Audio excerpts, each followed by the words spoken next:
here at Delaware Law School. And I want to welcome you to tonight's accepted applicant event.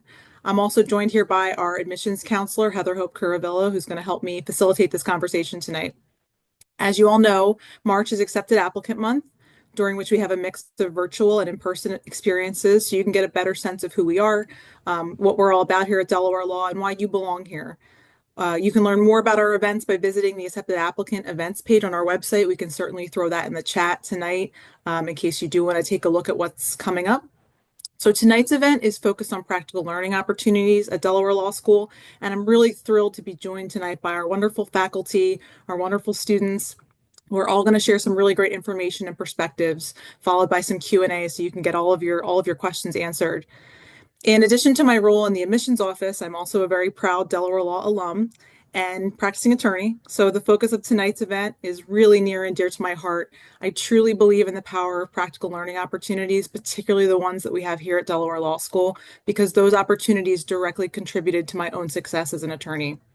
When we say we produce practice-ready graduates, we absolutely mean it. And I hope that that's on full display tonight. So as you walk away tonight from tonight's event, I hope you have a better understanding of the importance of these skills and opportunities, the possibilities for you here at Delaware Law School, and how these experiences are going to prepare you for your successful legal career. I want to start by turning things over to our guests here. They are really the main event. We're joined tonight here by Dana Harrington-Connor, our Associate Dean of Experiential Learning and Professor of Law, and Kathy Zwolak-Killian, our Associate Professor, Director of the Public Interest Resource Center, and Director of our Delaware Civil Law Clinic. We're also joined by several of our current students who are going to introduce themselves, I think, in a moment. And then after our presentation, we're going to open things up to Q&A. At that point, we'll invite you to put your questions in the chat, use the raise hand function, or really just unmute and ask and jump in. We're all a pretty friendly bunch, and so if you want to just join the conversation, you can do it that way as well. But with that, I don't want to take up any more time away from, like I said, the focus of our event, which is our faculty and our students. So I want to turn things over to Dean Harrington-Connor. Good evening, and congratulations for being accepted to Delaware Law School. I hope that you will turn on your camera function. I am really good with faces, not always good with names, but I want to be able to see your faces if possible so that we can engage and I can remember you when you come here and come speak to me about practical learning. So as Dean Gardner said, I am the Dean of Experiential Learning here at Delaware Law School, and I oversee both the clinic and externship programs. I am also a proud graduate of Delaware Law School and a former clinic student in the Delaware Civil Law Clinic, where I used to be the director, and now Professor Zwolak-Killian is the director. I'm so pleased to be able to talk to you a little bit about our experiential learning opportunities here at the law school, but I'm going to keep it brief because the most important speakers are our students. And we have 5 students tonight. One is a Walcott Fellow. We have several clinic students, and we have a judicial externship student who's going to talk to you about their experiences. I want to just set out a little bit about our in-house clinics, just so you know the offerings, as well as some of the opportunities in the externship space. So first, with regard to the clinic experiences, we have 8 in-house clinics, and among our students, I think we have representatives of almost every single clinic on campus. We have the Delaware Civil Law Clinic, which handles family law matters, primarily representing survivors of domestic violence. We have the Pennsylvania Criminal Defense Clinic, as well as the Pennsylvania Pardons Clinic, both handling cases in the state of Pennsylvania, those who are accused of crimes or who are seeking pardons. We have the Environmental and Natural Resources Clinic, which, as its name suggests, handle environmental matters, and they handle matters in multiple states: Delaware, Pennsylvania, New Jersey, Maryland, and beyond. So that's pretty interesting if you are thinking about practicing outside the tri-state area.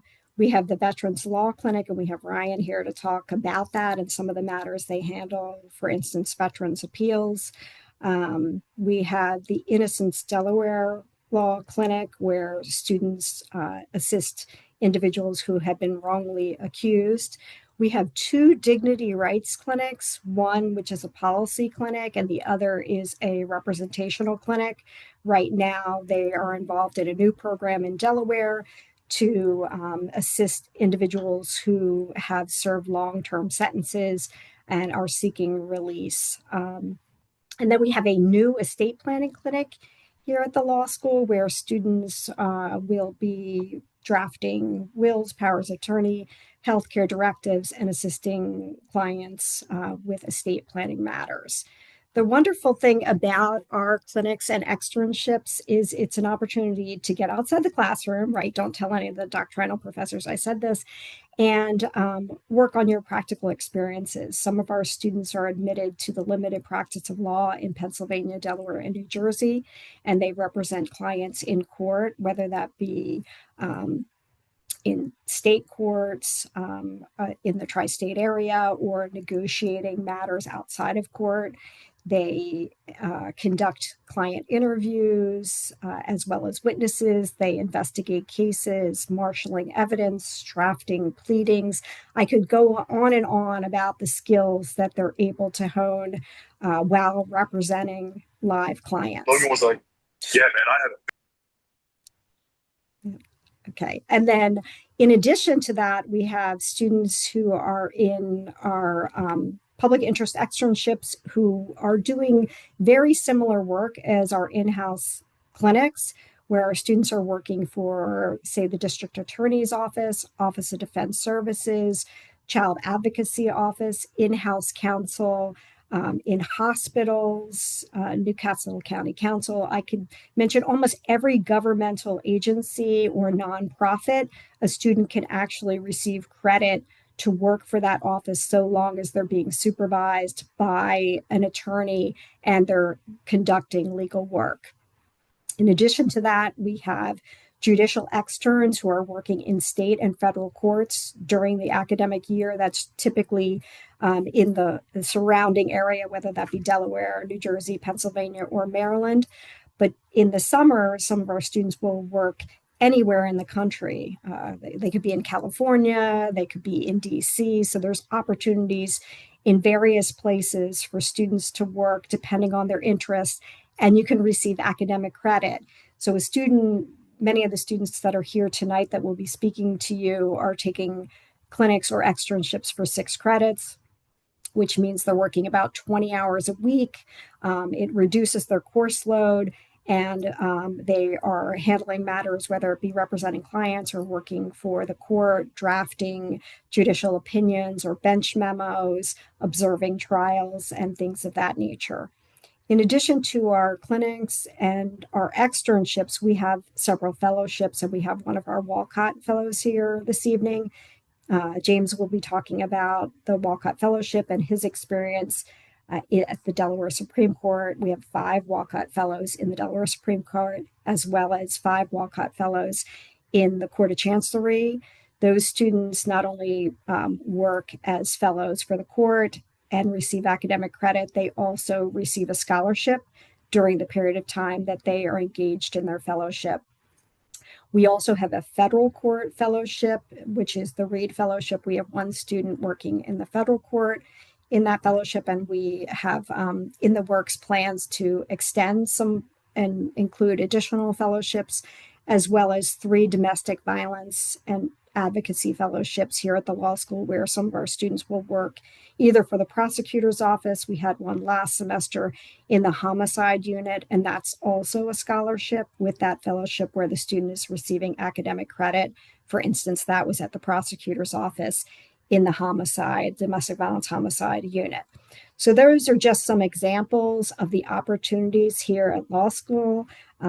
It's an amazing experience, as you will hear from our students. But before we turn it over to them, I'm going to go ahead and turn it over to Professor Zwolak Hillian, who is the director of one of our clinics, but is primarily here tonight to talk to you about the Public Interest Resource Center and some of the opportunities you can have in law school, even in your first year. Is that correct? She's going to correct me if I'm wrong about that. No, thank you, Dana. That's correct. Congratulations to all of you. So exciting. I'm also a graduate of Delaware Law School a little over 20 years ago. I was in the clinic, the Delaware Civil Law Clinic, back then that I'm now the director of. And I did go out and practice corporate bankruptcy here in Delaware, but ended up about 10 years later where I belong, apparently. So welcome, welcome. I hope to see you all on campus. So the Public Interest Resource Center, there's so much to say, and I know you're taking in a lot of information as you're going through this process. But basically, this is just another resource that we offer at Delaware Law School for you to engage in experiential learning, so real live client learning in your first year, beginning your second semester. So you can explore any area of law. There's flexible opportunities during the academic year, in the summer. It can be remote, in person. This is non-paid, so it's volunteer pro bono legal work that you're engaging in. It could be a one-time experience creating wills and other estate documents for our seniors and first responders, or it could be 5 hours during the week during the academic semester, or 40 hours a week in the summer if you're working full-time pro bono volunteer.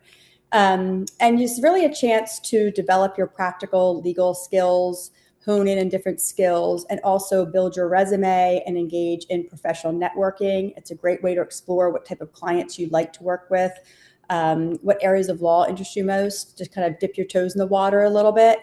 And our students also, if they work 50 hours or more, can earn pro bono distinction at graduation. So they'll get a certificate and they'll wear a red cord symbolizing that distinction. And so the type of work you're doing, you're working under an attorney, so you're supervised, and you are drafting motions, you're possibly even going to court, working for the prosecutor's office. You could be working for legal aid agencies, doing research, doing advocacy work, voters' rights, prisoners' rights. I mean, you name it.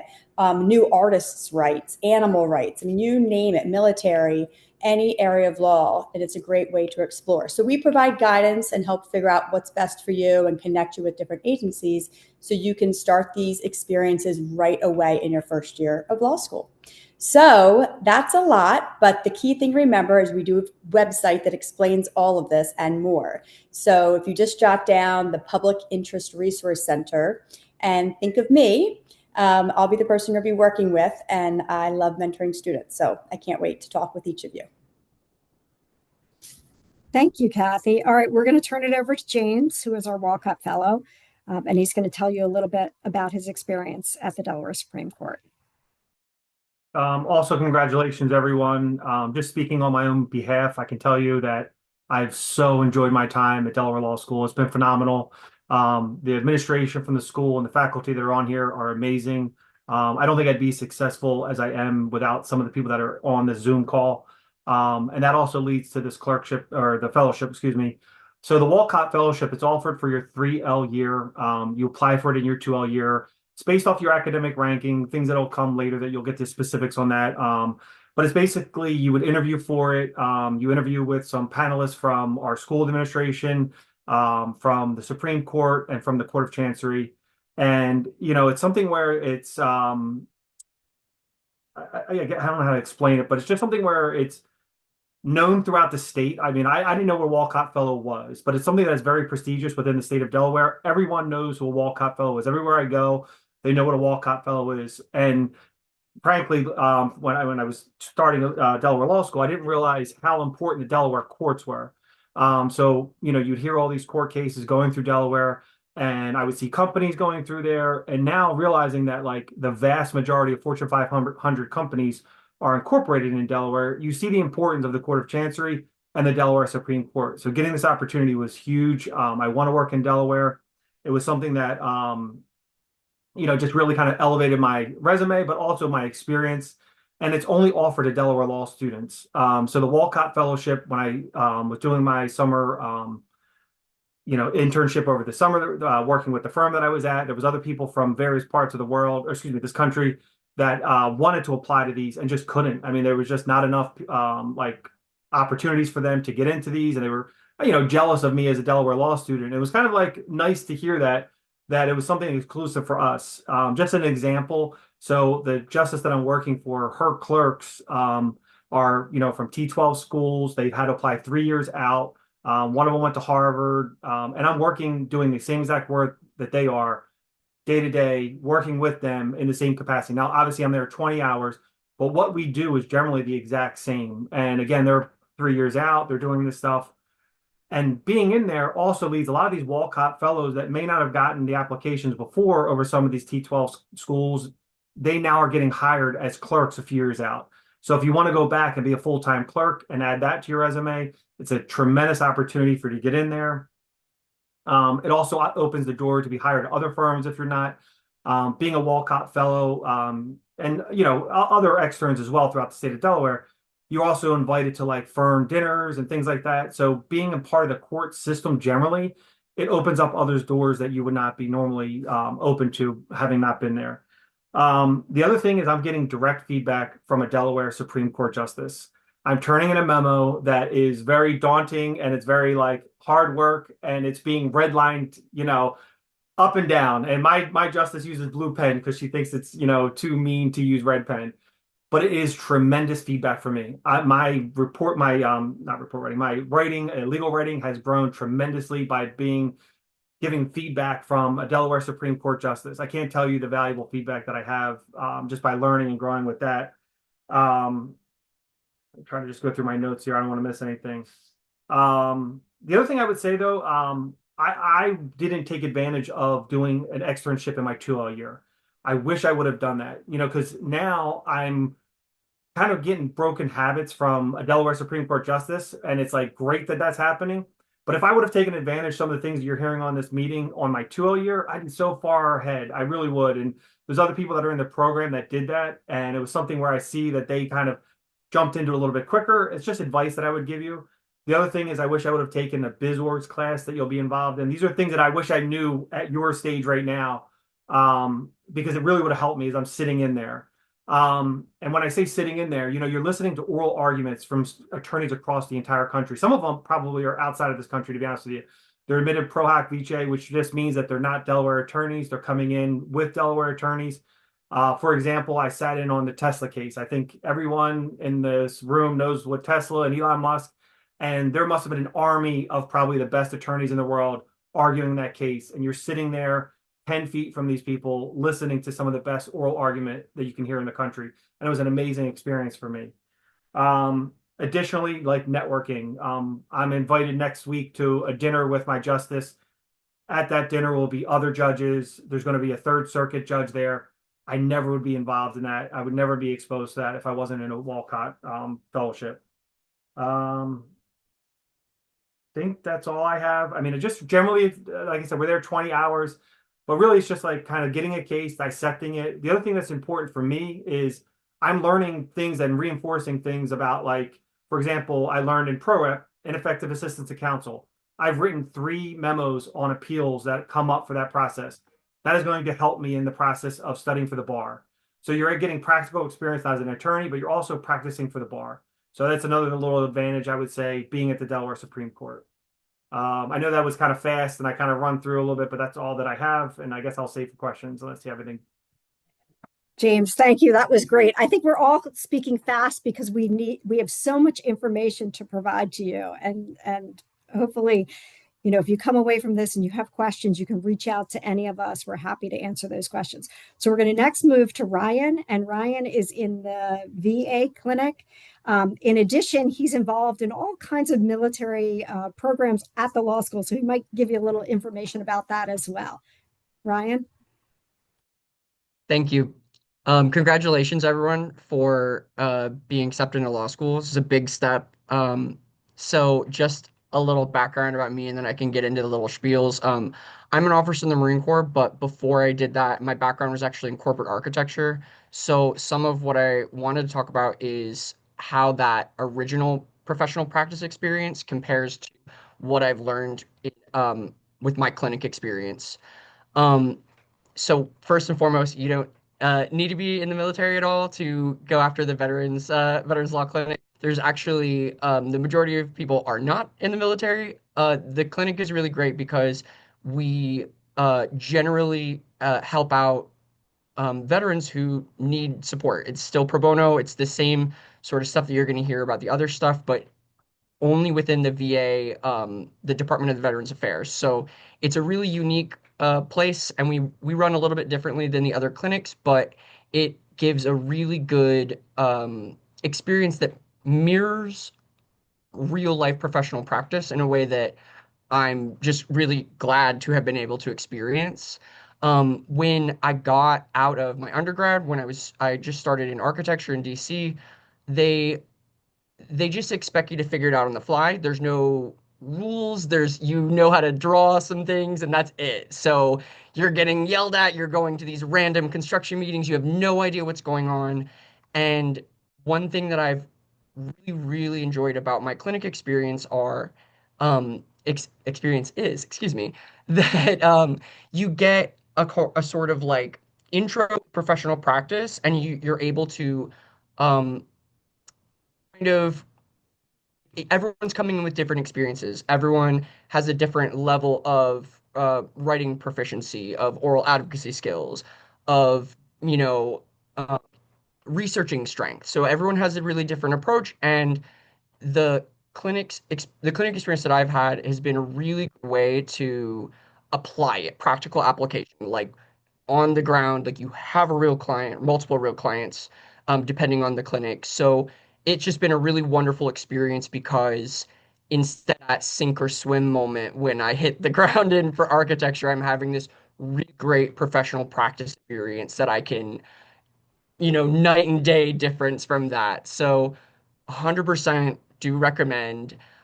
So if you have any interest in Veterans Affairs, like I said before, the VA department is its own unique regulatory experience. So um, there are lots of different claims they do, and it's very different than what people think, because many veterans have many different problems, but the Veterans Department has mainly about like healthcare and things like that.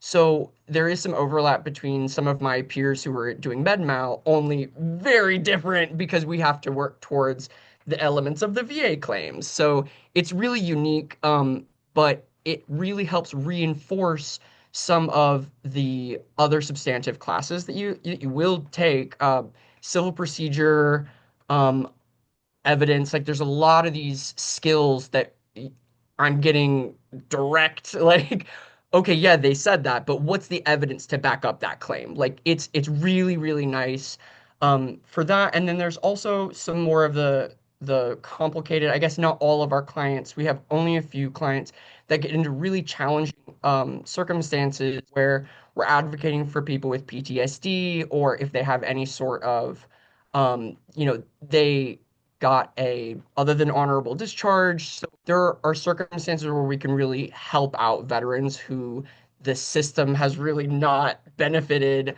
Um, and like PTSD, for example, is something that Congress is just now starting to address. So a lot of this stuff is moving quickly and it's really present day. So it's been really wonderful. I'd say broadly, when you think about clinic work, and I know pro bono work generally um, is one of the best things that I've been able to do. I think part of the reason I was not enjoying architecture was because of that, like, there's no human element to that at all. And the ability to engage bono, which will be something that we should all do once we're, barred attorneys, but just being able to just jump in with both feet into pro bono work is really rewarding. And it's teaching me a level of empathy and mindfulness that I don't think you're going to get in any other part of law school. Even how I engage with people in my day-to-day life, I think has improved because, you just go full steam ahead at someone with PTSD. That's just not not how that works. So it's just really good skills beyond the norm that you might encounter in like a substantive class. So we also were talking about the two minimum classes, professional responsibility and evidence. Those are two classes that you should try to tackle as soon as you can, and they're really big classes for these. Um, we're constantly applying those professional responsibility skills. How do we maintain, the uh, client privilege, attorney-client privilege, excuse me, how do we protect their privacy? How do we interact ethically with someone who may or may not have the full capacity to advocate for themselves? So we're constantly asking ourselves that, and it's really important because like like James said, like we're going to be tested on this. We're going to be, you know, really going it's practical application. I already said that once, but I really do. That's the way I learn. I've discovered it's one thing to be said something in a classroom, and it's another thing to go, okay, now do it. Okay, now write it down. So, um, I love a clinic. I'm a big fan. I would definitely recommend everyone to look at it. That being said, there is a lot of other military opportunities. So I am a Marine Corps officer, and I'm going to go active duty after school. There's not actually not a ton of people doing it, but we have started the Military Law Society as well. We have a table day every semester to with various military branches, and there's always like something to get involved with. So um, through Military Law Society, we are always going to have sort of veteran themed philanthropy or other thing along that line. But yeah, I would definitely say to close out, do experiential courses, even if you're intimidated by it. Um, don't worry about not knowing everything because we're all students. We're all here to learn. And then first year that you're in school, your brain will change. Like the whole thought process will change. So just embrace that time of change. And it's just like, it's been a really, really wonderful experience. And I wouldn't trade it for the world. And with that, good. Ryan, thank you so much. That was wonderful. So next we have Jerome, who represents three different clinics, right? I hope I don't get this wrong, but the New Pardons Clinic, as well as the Pennsylvania Criminal Defense Clinic and the Dignity Rights Clinic. So he can kind of give you a little potpourri of all of his experiences here at Delaware Law School. Good evening, everyone. And just again, congratulations on being this far in your career and your journey. It's a big step, and I'm glad that you're here. First off, everybody on this call I have taken class with, talked to, worked with, interacted with, had questions answered by them. And that's just a representation of our Delaware law community. It's a very small community, but a very supportive one. There's nobody on this call that says it's my first time seeing them or I've never talked to them. And believe me, as a student, that is a community you want to be in. That everyone sees everybody, knows everybody, and is willing to help everybody at every point. Is literally the Delaware way. Like it's a representation of the Delaware way if you never heard about that. But anyways, that aside, I've participated in three clinics and I've also done externship my two summers. But I'm here to talk about clinics. But again, if you have questions about that after, you can reach out to me and we can talk about that. So, with the three clinics, they're very different and they're very unique. The first one being the Dignity Rights Clinic. I did not work with so it has two portions. I did not work with the portion that did the drafting or litigation part. I worked with the policy part, and our task that semester was to create educational material for school kids in Delaware. And I don't know how many people on this call can tell me what dignity rights is, what it means, how to interact with the law, and how can you explain that to a sixth grader. People normally say you do not know anything until you can explain it to somebody who's 6 year old. Well, our task that semester was to take the abstract concept of dignity rights and dignity law internationally and apply it to the US and break that down to the level of elementary students, middle students, and high schoolers. That was our task. I was on the team who did the one for the middle school. And I tell you what, talk about practical learning and practical lawyering skills. If you can take that concept and break it down for a middle schooler to understand, you actually understand the material. And if you can do that in that context as an attorney, you can sit your client down and explain the process to them and explain the difficulty of their problem. Also, as a litigator, you can stand before a jury and tell them, this sounds like a big, complicated issue, but here is the real, like, here is how I'm going to present it to you so that you can understand. That was the skill I got from that clinic. It's like, these are abstract things, but they're really practical ways to explain them that anybody can understand. So that was a dignity rights clinic. And then I did the criminal defense clinic, the PA criminal defense clinic. That is a litigation clinic. I'm telling you, if you want to be a litigator or not, and the reason I say or not, because it does not matter. The skill you get out of that clinic, it takes you further in your journey. If you're just like a transactional lawyer, you understand litigation enough to know how to transact and how to negotiate. If you want to be prosecutor or a litigator generally, that is the clinic you want to be in. Because from the first appearance, I argued before a judge in a district court on a criminal case. I never would have had an opportunity.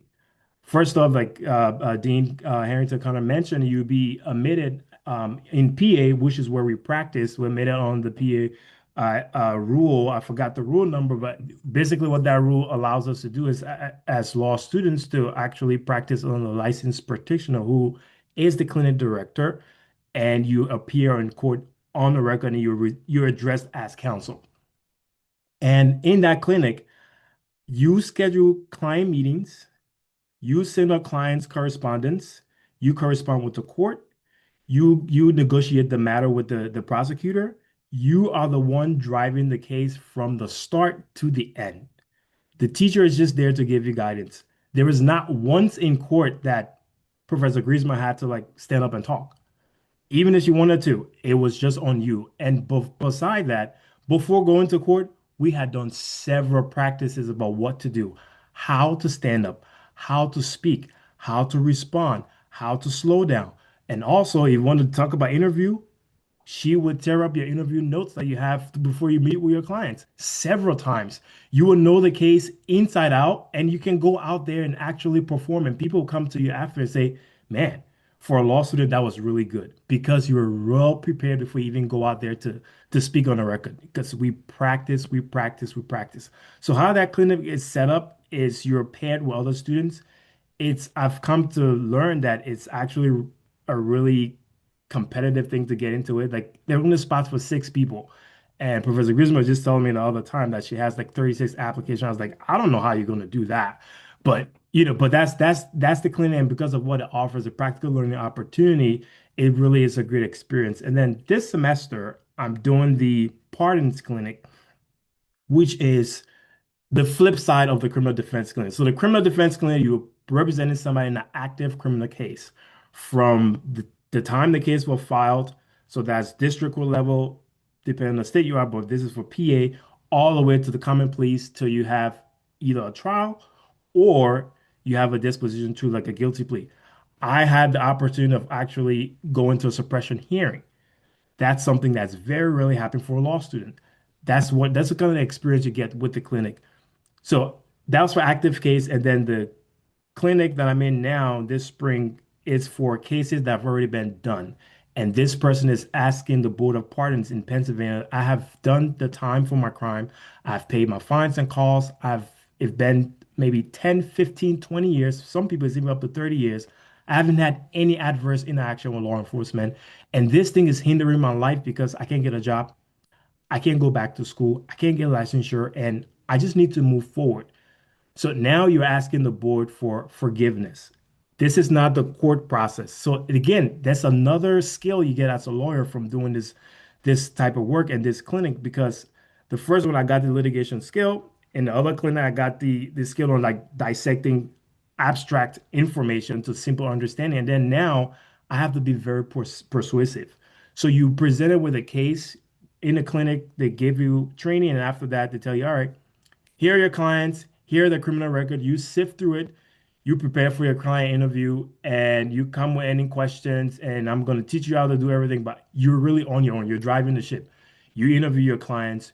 You help your clients tell their personal story. You help your clients make sense of their criminal record, and you present it in a way that is persuading somebody to say, "Please give me a chance to be reintegrated back into society and to have my rights restored." So these 3 clinics and even my judicial exercise opportunity, I don't know if I would have had the same experience if I in another law school. And I don't say that lightly because Delaware Law School, with the professionals that they have, the administrators and faculty, they're really supportive of the students, not just being graduates of law school, but being people who are graduating and ready to practice. I can tell you now, I feel like a practitioner without the license because I'm so well prepared to do all the things that's required of me as an attorney, and I have no fear going out there and doing the best job that I can do. So I encourage you to please, when you get here, apply for a clinic extension opportunity. Thank you. Jerome, thank you so much. And thank you for representing all these different clinics. It's fantastic. So now we have Carolina, who is representing the Delaware Civil Law Clinic, who will tell you a little bit about her experience. Hi, everyone. I have my 5-minute timer just because that's the type of student I've become in this environment. So my name is Carolina. I was in the DCC clinic last semester. Professor ZK was my, I want to say, mentor. She was the one that guides you through this process. So in the clinic, as everybody told you, you are representing someone.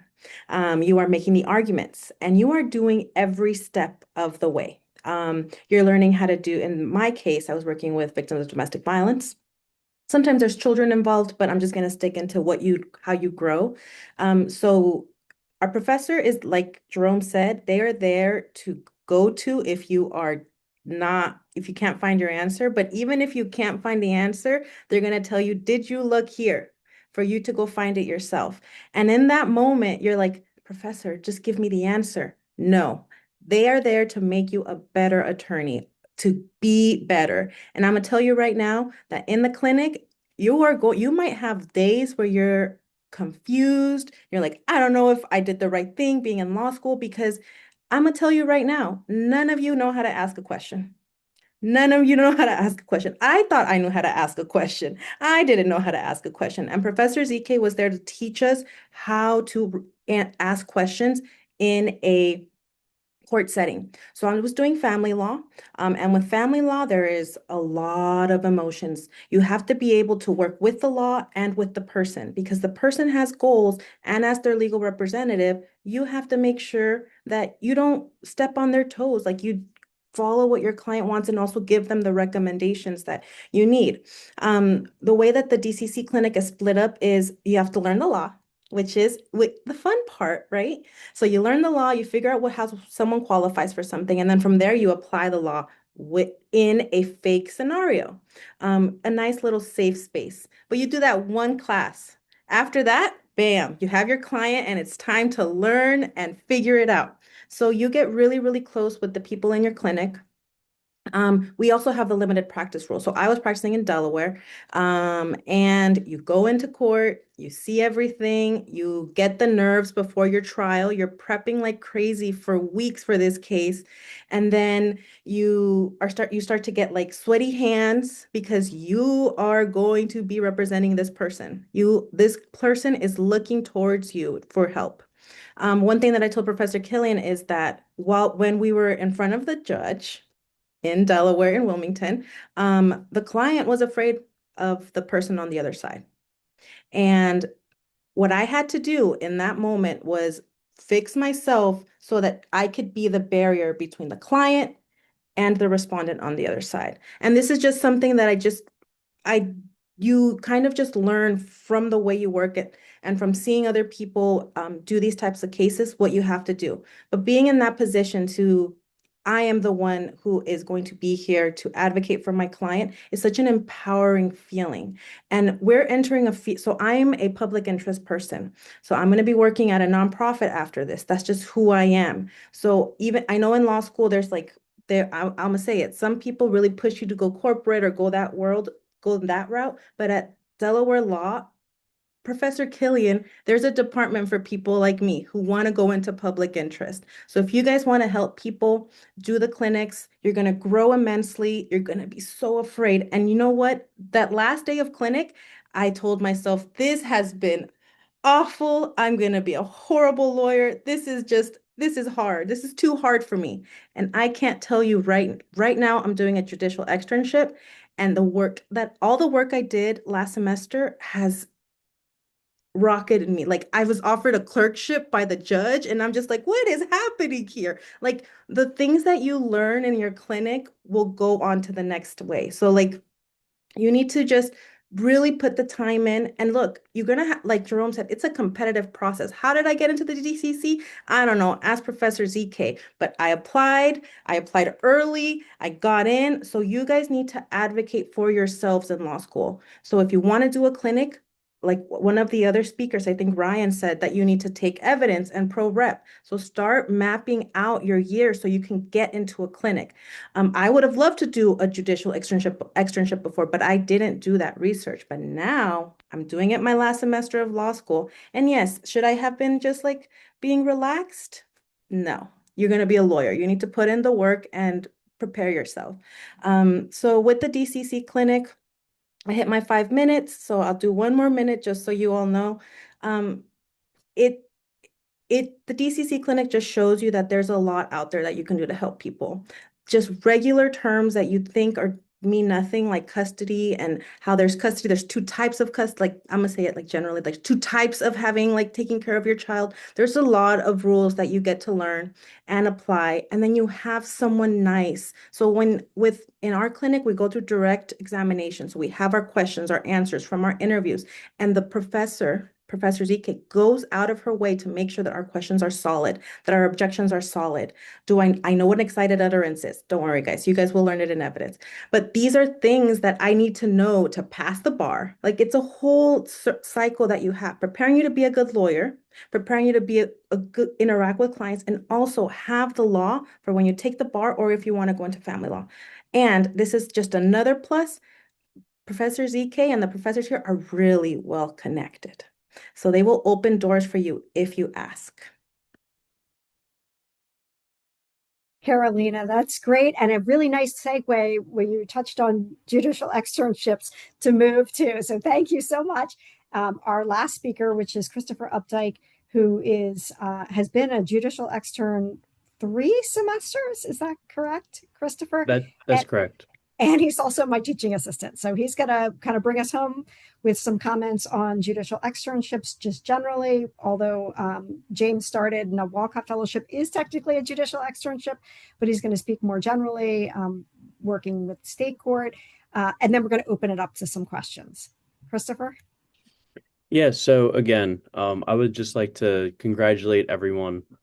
It's a very exciting time for you. And if you're anything like me, come August, it's going to be your first exposure to law. So I was in a very similar spot. Now, I didn't have anything on my legal resumes. I had, again, like I said, no legal experience. And as a 1L, I thought, how am I going to market myself to be able to get a post-graduation job? And in comes externships, specifically judicial externships. So for me, as Professor Harrington Connor has already mentioned, I was able to do 3 learning experiences here at Widener, Delaware. It started off in summer 2025. I worked for the Honorable Paul Wallace, and after that, I was able to move to the Honorable Kathleen Vavala for the fall of 2025 and also the spring currently. Now, within that time, I was able to, add some things to my resume, but also just really develop my professional persona, to say. And it's really just been great. So some of the practical skills that you will learn throughout taking a judicial externship, as previously mentioned, like drafting bench memos and also helping draft orders. It's a very fulfilling position, I would say. Um, but yeah, I mean, aside from just learning how to better write and better research, it's also amazing to be able to network with people who you wouldn't necessarily be exposed to if you didn't have this opportunity.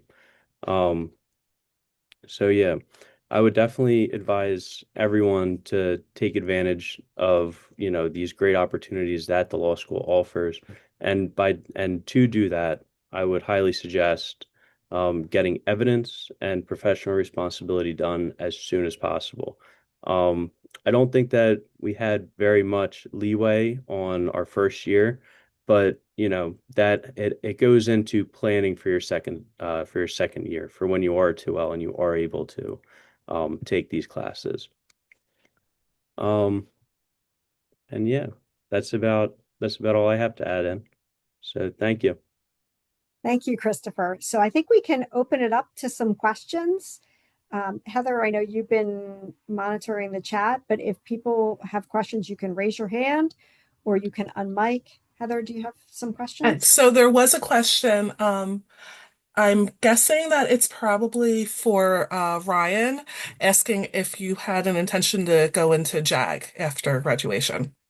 So yes, I'm currently have a contract. So while a lot of other 3Ls have been scrambling and interviewing like crazy, it's been weight off my shoulders not to have to go do through that. So I'd say for anyone who's interested in JAG, we're gonna have there's like a table day once a semester where you can actually meet and have a conversation with the different branches. Um, One thing that there is not at Delaware Law is a military law devoted course. Because military law falls under the UCMJ, it's very different than what I was talking about with VA law. Um, there is a, this is not a plug for the Commonwealth, but they do have military law there that we technically, if you want to drive, you could do that. I chose not to, but there is some other experiential avenues that you can go down. One really incredible opportunity that I took to explore military law in a way that was really helpful for my writing also was I did a directed research with Professor Morel, and that allowed me to do direct research into a Supreme Court case that and how that Supreme Court case affected military law and the UCMJ and what the downstream effects of that are. That's great, Ryan. Thank you. Heather, did I see another question pop up? Yes. Uh, Grace asked if there's a limit on how many clinics and externships you can do. Oops, my chat jumped on me. And is each clinic only for one semester? What is the application process like for the clinics? So I'll try to break it down and remind me if I miss something. So there isn't really a limit on the number of clinics or externships you can take. Sometimes we will try to take into consideration how many clinics or externships a student has already taken if the decisions are between two students. But the good news is, in addition to the 8 clinics, if a student has already done a clinic and they have an interest in an area that the clinic does and the clinic is full, you can certainly work with me on an externship. And externships are kind of like, the sky is the limit provided they meet the ABA requirements. So it always, as I had said, has to be an attorney or judge who's duly admitted to practice, who supervises it. And the work has to be the work technically of what a lawyer would do. Now, obviously, it's a lawyer who's very new to the practice of law or a clerk who's working for a court. So there are lots of different opportunities. Students can take a maximum of 12 clinic or externship credits while they're here at the law school, although there are some waivers for students to do more than that. But students can only do a clinic or an externship in a given semester. So you can't do 2 at the same time because of ethical issues and conflicts of interest, but you could literally do perk in the second semester of your first year and maybe perk in the first semester of your second year, and then take a clinic or an externship in the second semester of your second year, and then take a clinic and an externship during both semesters of your third year and the summer after your second year. So there's lots and lots of opportunities to have experiential learning while you're here at the law school for academic credit. And or some students will work for a judge or a law firm in the summer and not for credit. They will do it for pay, although we have a pilot program. So in the summer of your second year, if you want to work as a public interest extern, you can get credit and you can get paid. And so it's kind of like a twofer. You could be working for, say, the Office of Defense Services in Delaware that gives a stipend in the second year and get academic credit at the same time. So wait, what part of the question did I miss? Um, the application process for the clinics. So we just finished the application process for the clinics. We might have 100 students applying for our 8 various clinics and clinics. Oh, one more thing about Innocence, Delaware. That's a full year clinic. That's the only full year clinic that we have at the law school. A student has to sign up and take it for the whole year, given the types of cases that they handle and how long-term those cases are. So students will apply for one of the 8 clinics, and they usually will rank their choices. Although I will say this, sometimes you just don't know, right? Any clinic opportunity is a fantastic clinic opportunity. So sometimes you'll pick the Delaware Civil Law Clinic, but if they fill up, you're very fortunate if you get chosen for the VA clinic or the Innocence Delaware or environmental, whatever clinic is offered. If students are not chosen for a clinic, the good news is you can apply for permission to do an externship, and I can work with you to try to figure out a way to get a placement that actually is similar to what you wanted to do in a clinic. So if you want to do family law, we'll get you the Office of Child Advocate, or maybe I'll have you work for the Chief Judge of the Delaware Family Court, and you'll be a DV fellow, and you'll get a scholarship while you're doing that externship. So there are so many opportunities. There is, sometimes clinic applications, as you heard in interviews, can be competitive. But if for some reason you don't get chosen for one of those clinics, and some students aren't even applying to clinics, they are interested in externships for a variety of reasons, because they want to work for a judge, whether that be for the Third Circuit or the federal court or one of our state courts, or they want to be a Walcott Fellow. So, yes, you'll have to apply, but if you don't get into a clinic, certainly you can request approval for an externship, and provided you meet all the requirements and your placement is appropriate. I keep getting new placements. The marijuana commissioner called me the other day and said, Dana, I want some externs for the first time. And I was like, that sounds so interesting. I mean, he's a lawyer. They're going to be doing legal work. So now we are going to have 1 or 2 students in the marijuana commission. We have a bankruptcy commissioner who just contacted me. We're going to have 2 students with the bankruptcy commissioner in Pennsylvania. So we're constantly adding new opportunities. And you can come to me and say, Professor HC, I have an idea. I think it fits within the program. I'll be working with a lawyer at this agency. Would that count? Right.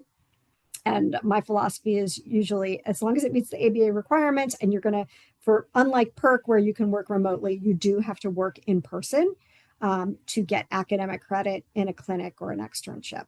So is there anything I'm missing, Heather, on that question? No, you got everything on that one. Thank you. There are a couple more questions in the chat, but I think Emery's had his hand up for a while. Okay, let's call on Emery.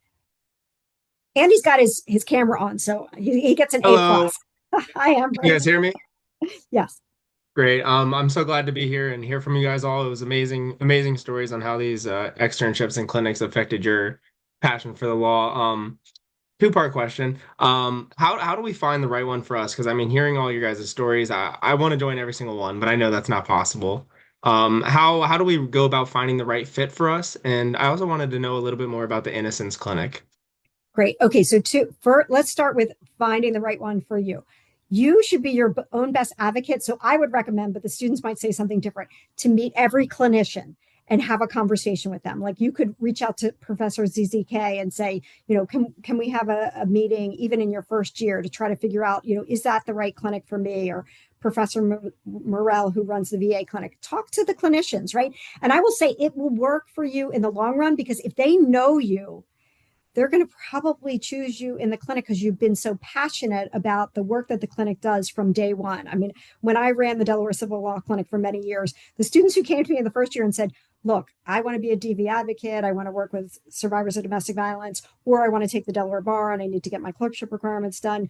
Those people tended to rise to the top because they would reach out to me a lot, right? So 1, it's to inform yourself and try to figure out what's right. And then 2, to get to know the professor. And then 3, here's the other thing. I promise you, you could do any clinic at this law school or an externship opportunity, and it would change the course of your life. It will be so amazing for you that don't worry about it, because whatever you do, it's going to be fantastic. And I'll just say one thing. This is not non-responsive to the question, right? Somebody would eject in the courtroom, but I'm going to say it anyway, which is, my mentor at the law school, Christine McDermott, was the prior clinic director before me. And I owe everything to her. every career move I ever made, every opportunity I ever had in my legal career, me getting an award at the US Supreme Court, with meeting Sandra Day O'Connor, every single thing that ever happened to me was because she mentored me when I was in law school. And I went to her as a first year and I said, I heard about you. I know you're a Delaware lawyer. Can I volunteer? And she's like, we don't take first years. And then there was a big snowstorm in January. I was in my first year and she called me and she said, come in here and answer the phones and I'll give you an opportunity. And that was it. And I'm going to say this, you can't really say you're friends with faculty, but let's be honest, there are some faculty that you're friends with. And she was my friend, my best friend for life. I mean, she has passed away. I now have her office. I became the director of the clinic. I think about her every day. I'm like, I pick up the phone. I'm like, this is Christine's phone. But I will tell you, no matter what you do here, and when the students say, we care so much about our students, we care about their success, we care about them personally, and whatever it is you choose to do here, whoever that clinic director is or faculty member who works with you in the externship programs or Walcott or whatever you do, they are going to take a personal interest in you and you are going to learn a great deal. So don't worry so much about the choice as much as the opportunity. Whatever happens is going to be right for you. I promise you that. That's the question. As far as Innocence Delaware, I mean, it's a really amazing clinic that we have here at the law school. They work with individuals who have been, after investigating the case, and there's a long investigation period, who have been wrongfully committed, and they work on exoneration. And it is really, I mean, I can say this about every clinic. Every clinic is incredible, but I was just at one of their fundraisers, and I had an opportunity to hear from some of their clients over the years who spoke about the amazing work that clinic does. But I could say that about every single clinic. Every clinic does absolutely amazing work, as do our students who are out in their public interest externships, as well as our judicial externs. So if you want to know more about that clinic, I can certainly, or Carly can connect you with the director of that clinic, Dan Sines, who's just an incredible lawyer. He's a Delaware lawyer and he does amazing work, and our students work with him. And that's the full year clinic. So it's pretty exciting clinic. I want to jump in real quick. I know we're running low on time and we have, I think, 3 questions in the chat, 1 hand raised, and Ariana, we can get to you. I just wanted to offer to everyone, if our panelists are okay to stay a few minutes, I would love to stay on to answer them all. And then certainly if you do have to go, we understand that. And please know that this will be recorded, so you can always catch up on maybe what you missed or just revisit it.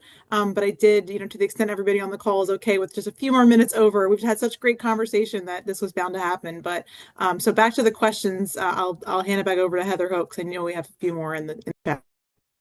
Okay, thank you. So I think this is a really good question that I don't think we had touched on. Amy asks, she's coming in as a part-time evening student. She'll be working full-time during normal business hours, and she wanted to know if any of the students, and I'm sure our faculty can answer this as well, what kind of clinical and externship opportunities are available for our part-time evening students. Should I take this one first? Or so I will say we have opportunities for students who are in our E-Day program.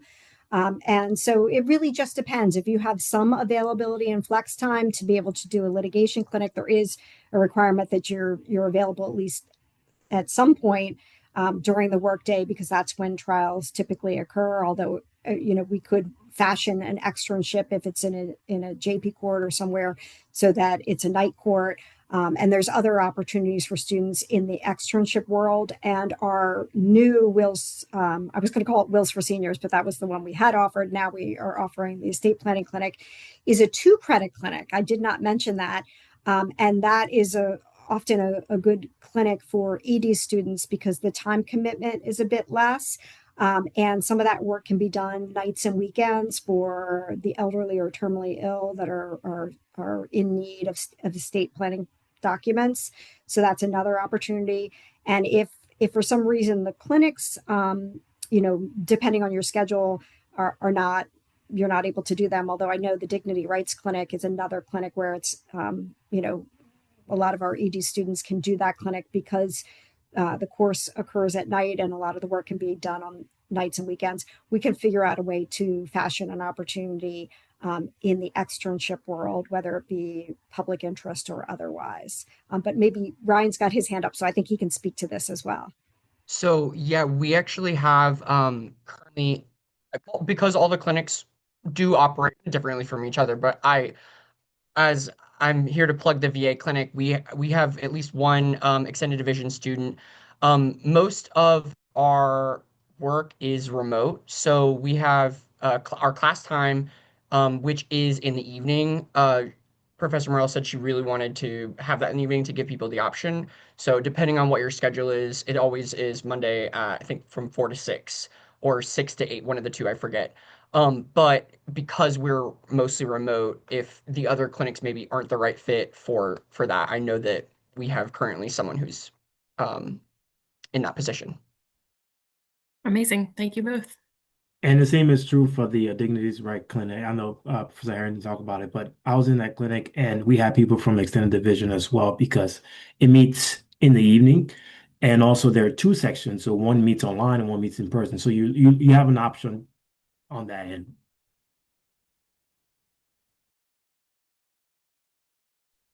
Okay. I know someone had a hand up and I don't see it anymore, so I'm going to go back to the chat. Um, how often do Wolcott Fellows become clerks at the Court of Chancery after completing their externships? So here's the thing about the Court of Chancery and the Delaware Supreme Court. They typically hire students after they have worked for a firm for a year. Often students will clerk for the Delaware Superior Court, where Christopher is, their first year out, which is a good bridge to some of the larger corporate firms in the state. And then what often will happen is the Delaware Supreme Court or the Court of Chancery will pull from those lawyers who are, in their first couple of years.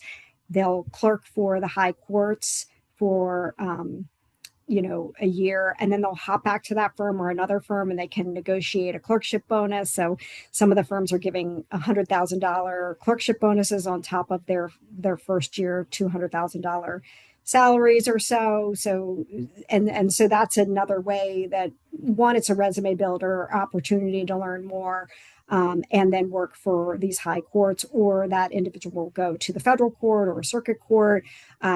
But every once in a while, the Supreme Court will hold a spot for a Walcott Fellow, but it's really not what happens, and that doesn't matter where you go to law school.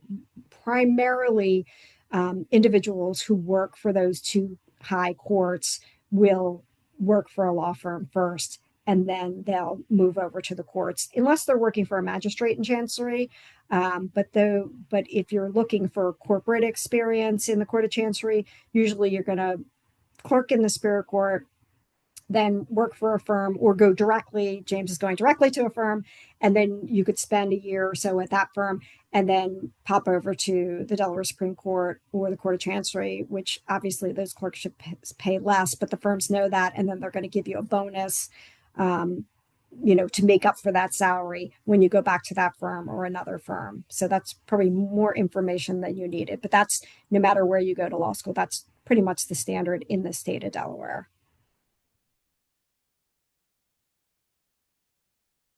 Other questions? Ariana, you have your hand up? Hi, yes, I do have a quick question. I know we're after time now, but I know that all of you had mentioned, it is a bit competitive for the clinics and so forth, and they can only admit a number of people. Do you have any recommendations and tips on how to navigate through that challenge?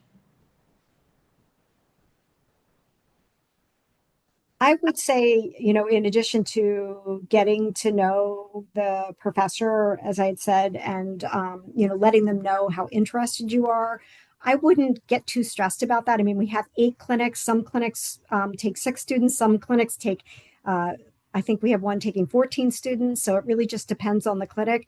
But in addition to that, there are so many externship opportunities that provide the same skill building, and sometimes that's like, you're out in the field working with a prosecutor, and that prosecutor, we had a couple of students that were hired because they were working at either the DA's office or the Delaware Attorney General's office or the public defender's office. So the opportunities are immense, and I wouldn't worry too much about the competitive nature because you're an individual, right? So you just, get to know the law professors, tell them why you're so interested in their clinic. You'll probably rise to the top. And if for some reason you're not chosen for a clinic, I am here to support you. I am going to make sure you get an experience. Do not worry. That is my job, and it is the best part of my job is to work with students. I always say to the dean, if I could just hang out and talk to students, that would be fantastic. That's lovely. Thank you. And if I could just Appreciate the energy. And Jerome? Yes, if I could just add real quick. I mean, some clinics I want to offer in the fall, some I want to offer in the spring. So let's just take, for example, if you really want to do the criminal defense clinic, well, that's only in the fall. So for sure you need to have two things done to be admitted into the clinic, which is evidence and pro rep. So the first opportunity you have to take that, you take it immediately. And sometimes that would be your first fall in your second year. So you can't do it that semester. That's the first thing. And then, so what do you do in the interim to make your application for fall more competitive? Well, another thing to do for that clinic, because it's a litigation clinic, if you have done what we call the ITAP, which is like an intense trial method program, or you have done the semester long one, which is the blanking on the name. It was a semester long version of ITAP. ITAP is a week after finals. Trial methods. Trial methods. Thank you. So if you have done either of those two, I'm telling you, you are in the top seat for a criminal defense clinic. That's just a strategy just for that clinic because it's offered one semester and it's a litigation clinic. So whatever litigation experience, it just helps everybody doing the thing, So that's one strategy. And also, like I think Ryan and Carolina had mentioned, if you know you want to do a clinic, you just have to be strategic, really. I mean, you always have opportunity, but if there's something that's really near and dear to your heart, do the best you can do to get into it. And these are these little things that you can do to make sure you get into the clinic you want. Yeah, and just to add, read the emails. You're going to get emails, read the emails, file the application, get it in. While the other students are not reading the emails, you will be. You guys are on this call now. I love that. I think we'll take the last question in the chat and then we will wrap up so that we can make sure we're, again, being respectful of everybody's evenings. So go ahead, Heather. Okay, so the last question we have is when applying for positions after graduation in a specific legal field, does it matter if you were in clinics or externships outside of that specialty, or should you only stick the clinics and externships in what you're planning on focusing on in your career? I would say any clinic or externship is going to build skills and it's really going to help you. And you never know what's going to happen. I think Carolina said it, a lot of your faculty members, I hate to use the word connected, but that's the word you used, which is like they know a lot of people. And it's the same with the lawyers in the field and the judges. Whatever you're going to do, just do a fantastic job and it will be the best reference you ever have. When I was a clinic director, I was the best reference any student ever could have if I was their reference, because I would get on the phone with the person who was interviewing them that called me to give a recommendation. And I only would act if I could say this. And I would say, look, you need to hire this student. And I'm going to tell you why. You will miss out if you don't. They are a fantastic lawyer.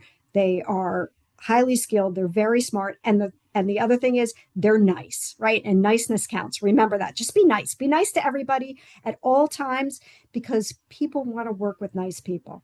And so, it doesn't matter what clinic or externship you do, except for in a couple of cases. I mean, if you want to work for, say, the Delaware Superior Court, it probably doesn't hurt to either be externing there in the fall of your third year or be a Walcott Fellow or something along those lines. So it depends. But here's the thing. Your faculty members are going to tell you this. If you're interested in a clinic and you say, go talk to Professor Killian, and you say, how can I be strategic to be a good applicant? She's going to tell you, take this class, do this, be a PERC student, get some volunteer experiences. If you want to do an externship in a particular court and you come and you talk to me, I'm going to say to you, these are the things you should set yourself up for in order to get that experience. And sometimes my advice is focus on your classes.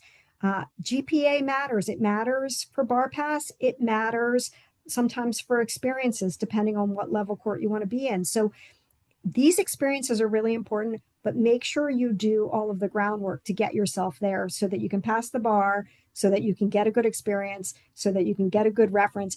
and that you can find a job. And I say for me, I mean, I'm not just the dean of experiential learning and former clinic director and now overseeing externship programs. I am there to help you find a job too. Every time I talk to somebody, who's in their second year and they're talking about externships, I'm like, all right, let's also talk about, what job do you want when you graduate? And I'm not unique in that. Like Professor Swalla Killian is smiling because she does the same thing. She will pick up the phone, some law partner, because she has had a great experience with a student to help them find a job. And that is true of a lot of faculty at our law school, probably all the faculty at our law school and administrators, Carly, others. We really care about your success, not just in law school, but your success beyond. Not because we want you to come back and give back to the law school, because we care about you.